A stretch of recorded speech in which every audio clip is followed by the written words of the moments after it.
This is Nothing But the Truth, where we take complicated information and separate the facts from the lies, the misinformation, and the misrepresentation, so you're left with the truth and you can make informed decisions that affect your personal life, because we don't always know the intent of the message that's being conveyed.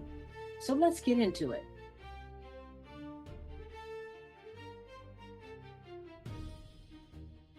Our vice president is in charge of a new division. It's called the fraud division.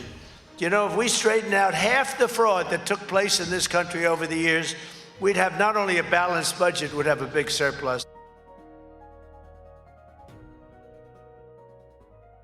Now, you may have heard the claim that if we eliminated fraud, we could fund Medicare forever and even create a surplus.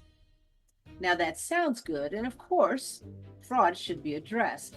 But here's what the data actually shows.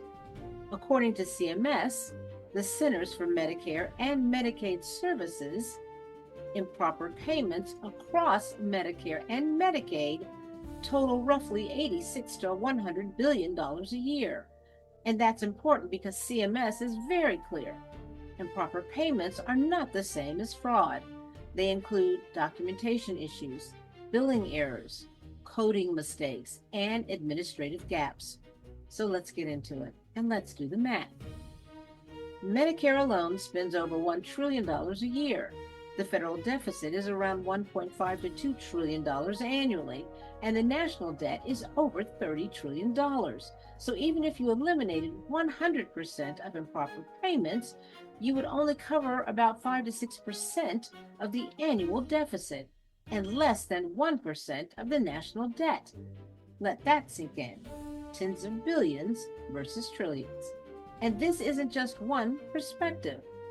Across nonpartisan agencies like the Congressional Budget Office, the Government Accountability Office, and CMS, the conclusion is consistent. Fraud reduction is important.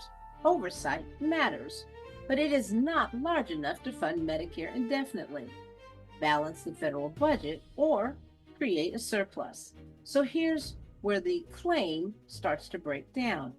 It assumes that fraud is large enough to offset problems measured in trillions. But in reality, fraud and improper payments are measured in tens of billions, while budget challenges are measured in trillions. Those are not the same scale. So while it sounds simple, the numbers do not support the idea that eliminating fraud alone would fund Medicare forever or create a surplus. That's not my opinion, that's math, and that's the truth. Follow Secure 65 Health Plans for the truth, the whole truth, and no misinformation, so you can make informed decisions that affect your personal life successfully.